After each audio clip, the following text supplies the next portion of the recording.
मिलेगा। यहाँ के लड़के से अभी बात कर रहे थे, ये लोग बोल रहे थे कि जगह हम लोग का, कोयला हम लोग का, ज़मीन हम लोग दिए हैं, लेकिन जितना भी है यहाँ के लोग सब बाहरी है, हम लोग को नौकरी भी नहीं मिल रहा है, कोई पूछता भी नहीं है, जाते हैं तो धमकाता भी है बाबू लोग। उसके बाद देखिए, तो ये है क्या है कि ब्यूरोक्रेसी यहाँ पे हावी है। यहाँ सरकार को कठपुतली है, चला एक्चुअली में रही ब्यूरोक्रेसी। आज देख लीजिए, पूजा सिंघल है, पीपी है, प्रेम प्रकाश है, डाहू यादव है, ये लोग कौन है? ये लोग जो आए बाहरी अतिक्रमणकारी जो यहाँ झारखंड में आए, इन लोगों ने इतना हावी, इतना दबदबा बना रखा है सरकार पे कि कुछ चलता ही नहीं। यहाँ कंपनी मनमानी कर रही है। यहाँ जितने बाहरी लोग आए, बाहरी विधायक, बाहरी सांसद, सारे यहाँ बाहरी छोड़ दीजिए, अपना लोकल लोग भी वही काम कर रहे हैं, जिस कारण से हम लोग का ये दयनीय स्थिति हो गया है। कोई सुनने वाला नहीं। हम लोग जाएँ तो जाएँ क्या? हम लोग को उतना नॉलेज भी नहीं है कि कंपनी से हम लोग लड़े। कंपनी का क्या नीति नियमावली होता है वो भी हम लोग को नहीं पढ़े हैं, स्टडी नहीं किए हैं, तो कैसे जानेंगे? इसलिए पहले विनोद बाबू इसीलिए बोले थे कि पहले पढ़ो फिर लड़ो। काहे कि आप जो कंपनी यहाँ आई है, जैसे यहाँ सामने CCL लगा हुआ है, BCCL लगा हुआ है, तो CCL BCCL जब ज़मीन यहाँ अधिग्रहण किया था, उस समय किस नीति के तहत अधिग्रहण किया था कि यहाँ मुआवजा में क्या था? मुआवजा था, पुनर्स्थापन था, विस्थापन में, ये सारे चीज़ें, 3 चीज़ें थी। तो उस आधार पर नौकरी मिला कि नहीं, अगर नौकरी मिला तो कितना एकड़ में कितना ज़मीन पर नौकरी दिया जाता था, ये सारी चीज़ें जब जानेंगे तब हम लोग लड़ पाएंगे।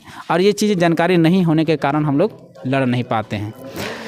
और एक चीज़ है कि कुछ लड़के जो हैं कमेंट कर देते हैं कि आंदोलनकारियों के कारण उन लोग का एज पार हो जा रहा है। हम मतलब कि हम लोग आंदोलन कर रहे हैं, जिसके कारण जो है डेट बार बार ढकेला जा रहा है, उन लोग का एज पार हो रहा है, टाइम पार हो रहा है। इस पर क्या बोलिएगा? वो लोग गलत धारणा है या आप लोग उन्हीं के लिए काम कर रहे हैं? एकदम गलत धारणा। मैं खुद विद्यार्थी हूँ, आप लोग को पता होना चाहिए कि मैं खुद सिविल सर्विस का एस्पिरेंट रहा हूँ। मैं 2016 में तैयारी करने गया था, ये JPSC का स्पेशल। जब हम तैयारी करने गए थे तो वहाँ पर केवल 2016 से हम देख रहे हैं। हम लोग अभी आंदोलन कब स्टार्ट हुआ है? 2022 में मान लेते हैं ना, 21 में लास्ट में स्टार्ट हुआ है, तो 2022 में मान लेते हैं।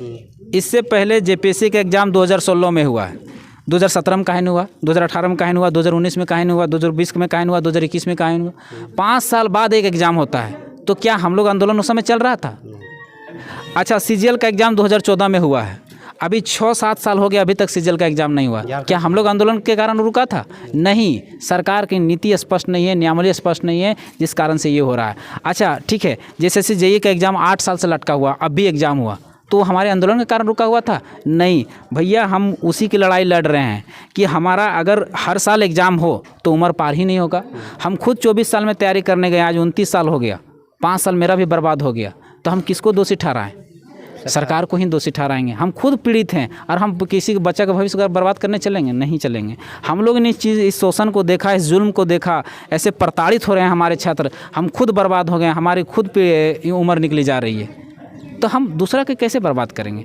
तो इसीलिए जो बच्चा ऐसा कहता है या जो आदमी वैसा बोलता है, तो आप सही मायने में आप परीक्षा का तैयारी नहीं करते हैं, या तो आपको मालूम नहीं है कि नीति नियमावली क्या है। मान लीजिए एग्जाम टाइमली हो भी गया, हाँ। और अगर मान लीजिए सब बिक गया, गलत आदमी के हाथ में चल गया, आप तैयारी मतलब किए और ऐसे ही रह गए, नौकरी नहीं मिला, तो उससे फ़ायदा क्या होगा? टाइमली एग्जाम हो के नहीं होगा ही नहीं हो। देखिए ना, आज देखिए 2016 का JEE में बिक गया, हम 2016 का हम वैकेंसी की बात कर रहे हैं। 2016 में निकला टीचर का वैकेंसी, ठीक है, हाई स्कूल टीचर का वैकेंसी 2016 में निकलता है।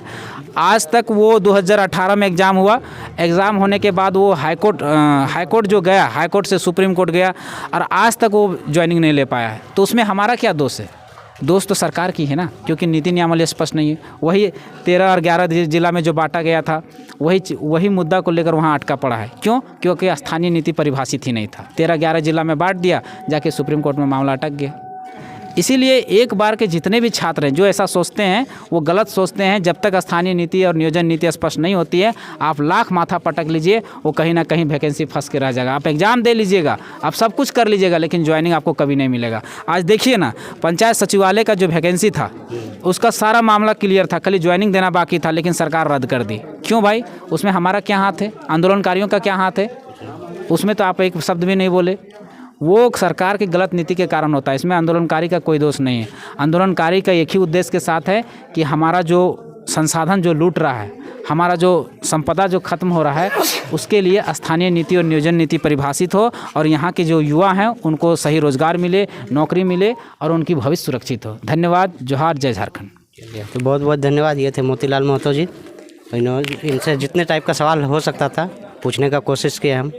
तो और अगर आपका कुछ सवाल होगा तो कमेंट कीजिएगा, कभी टाइम मिलेगा और मौका मिलेगा इनसे मिलने का तो हम पूछेंगे इनसे। तो बहुत बहुत धन्यवाद। चलिए।